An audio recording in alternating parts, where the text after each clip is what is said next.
بسم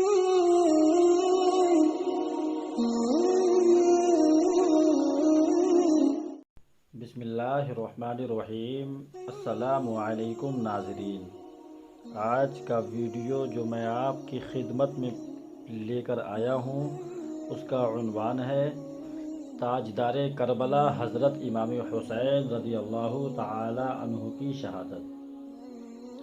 چنانچہ حضرت امام حسین رضی اللہ تعالی عنہ نے اپنے تمام کنبہ و خاندان اور عزیز و اقارب اور اعوان و انصار کو راہ خدا میں قربان کرنے کے بعد میدان کارساز میں جانے کا ارادہ فرما لیا اور خیمے اہل بیت میں تشریف لے جاتے ہیں تو کیا دیکھتے ہیں کہ عابد بیمار حضرت امام زین العابدین رضی اللہ تعالی عنہ اپنی بیماری اور کمزوری کے باوجود نیزہ لیے ہوئے امام پاک کی خدمت میں عرض کرتے ہیں، بابا جان پہلے ہمیں میدان کارزار میں جانے اور اپنی جان کو قربان کرنے کی اجازت دیجیے، میرے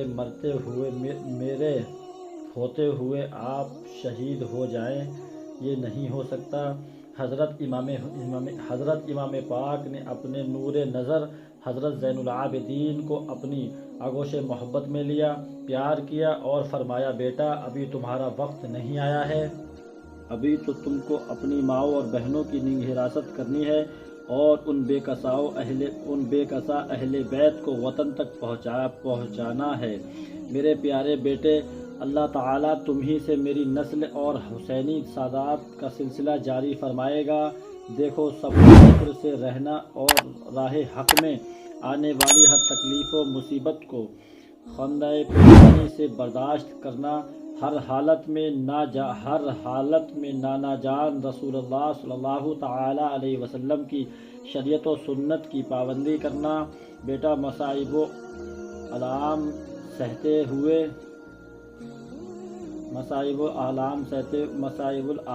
سہتے ہوئے جب کبھی مدینہ منورہ پہنچو تو سب سے پہلے نانا جان صلی اللہ تعالی علیہ وسلم کے روضہ انور پر جانا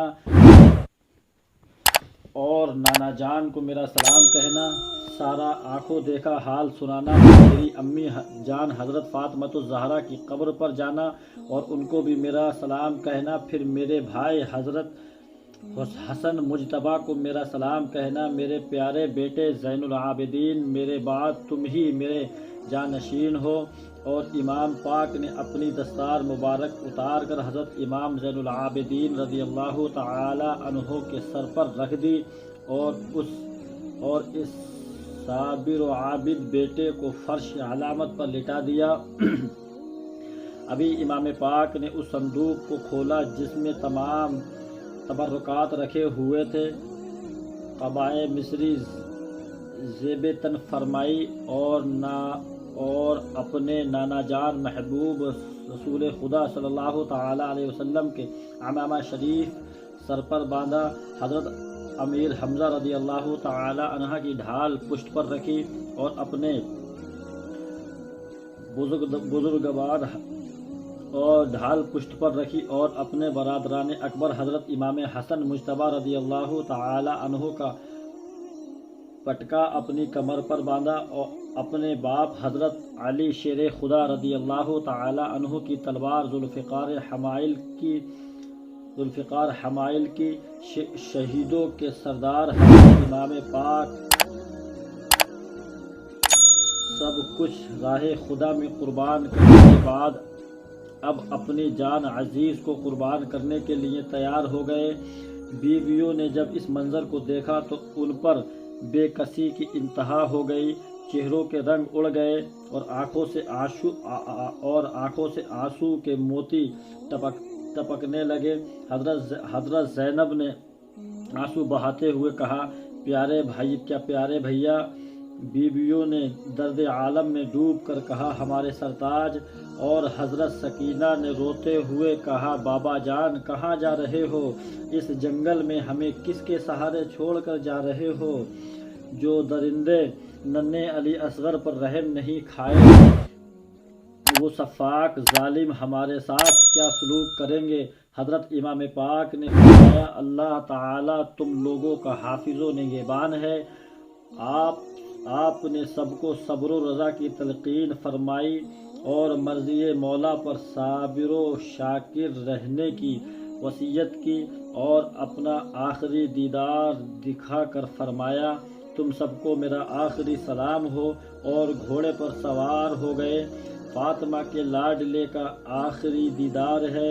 حشر کا ہنگامہ برپا ہے میان اہل بیت، اور امام پاک میدان کربلا میں یزیدی اندھیروں میں حق و صداقت کا آفتاب بن کر چمکے اور اپنی ذاتی و نسبی فضائل پر مشتمل ایک شعر پڑھا۔ پھر فرمایا اے یزیدیو کان کھول کر سن لو تاکہ قیامت کے دن تم یہ بہانہ نہ بنا سکو کہ ہمیں معلوم نہ تھا کہ حسین کون تھے۔ تم جس رسول صلی اللہ علیہ وسلم کا کلمہ پڑھتے ہو اسی رسول کا فرمان ہے کہ حسن و حسین میرے دو نواسے جنتی جوانوں کے سردار ہیں۔ اسی رسول صلی اللہ علیہ وسلم کا ارشاد پاک ہے کہ جس نے حسن و حسین سے دشمنی کی اس نے مجھ سے دشمنی کی، اور جس نے مجھ سے دشمنی کی اس نے اللہ تعالیٰ سے دشمنی کی۔ تو اے یزیدیو اللہ تعالیٰ سے ڈرو، میری دشمنی سے توبہ کر لو، ورنہ اللہ رسول کو کیا منہ دکھاؤ گے، اور میرے خون ناحق کا تمہارے پاس کیا کوئی جواب ہوگا۔ میں نواسۂ رسول ابن بطول علی شیر خدا کا بیٹا حسین ہوں۔ حضرت امام پاک کی تقریر کا ان بدبختوں پر کچھ اثر نہ پڑا، بلکہ یزیدیوں نے کہا آپ یا تو یزید کی بیعت کر لیں ورنہ جنگ کے لیے تیار ہو جائیں۔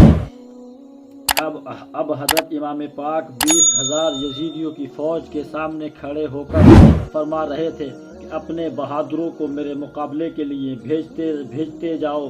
چنانچہ مشہور بہادر تمیم بن قحطوہ اور جابر بن قاہر اور بدر بن سہیل یمنی جیسے نامور جنگجو حضرت امام پاک کے مقابلے کے لیے یکے بعد دیگر آتے رہے، اور امام پاک نے ان سب کو واصل جہنم کر دیا۔ غرض یہ کہ امام پاک نے دشمنوں کی لاش کا انبار لگا دیا۔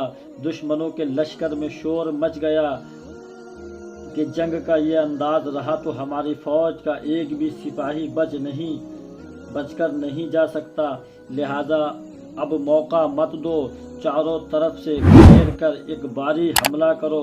ابن سعد نے حکم دیا کہ چاروں طرف سے تیروں کی بارش کرو۔ یزیدی فوج نے آپ کو چاروں طرف سے گھیر لیا اور ہزاروں تیروں کی بارش شروع ہو گئی۔ آپ کا گھوڑا اس قدر زخمی ہو گیا کہ اس میں قوت و ہمت نہ رہی۔ ناچار حضرت امام پاک کو ایک جگہ ٹھہرنا پڑا۔ اب ہر طرف سے تیر آ رہے تھے اور امام پاک کا تن اقدس زخمی ہو گیا تھا۔ ظالموں نے آپ کے نورانی جسم کو زخموں سے پارا پار اور نولہان کر دیا، اور بے وفا کوفیوں نے ناپاک یزیدیوں نے نواسۂ رسول فرزند بطول حضرت امام حسین رضی اللہ تعالی عنہ کو مہمان بنا کر بلایا اور ان کے ساتھ یہ سلوک کیا، یہاں تک کہ زہر میں بجھا ہوا ایک تیر آپ کی نورانی پیشانی پر آ لگا، جسے رسول خدا صلی اللہ تعالی علیہ وسلم چوما کرتے تھے، بے شمار بار چوما تھا۔ تیر لگتے ہی نورانی چہرے سے خون کا فبارہ جاری ہو گیا۔ امام پاک غش کھا کر گھوڑے کی زین سے فرش پر آ گرے۔ اس کے بعد ظالموں نے نیزوں اور تلواروں سے حملہ کیا۔ جہنمی سنان نے ایک ایسا نیزہ مارا جو تن نور کے پار ہو گیا۔ تیر اور نیزوں اور تلواروں کے 72 زخم کھانے کے بعد آپ کے سینہ اطہر پر ملعون سوار ہو گیا اور حضرت امام پاک نے فرمایا اے ظالم، آج جمعہ مبارک کا دن ہے اور سورج ڈھل گیا ہے، یہ وقت ہے کہ میرے نانا جان کی امت نماز جمعہ ادا کر رہی ہوگی اور منبر پر میری نانا جان کا خطبہ پڑھا جا رہا ہوگا۔ اے شمر ملعون، تو تھوڑی دیر کے لیے میرے سینے سے اتر جا تاکہ میں اس حال میں سجدہ کروں اور نماز ادا کر لوں۔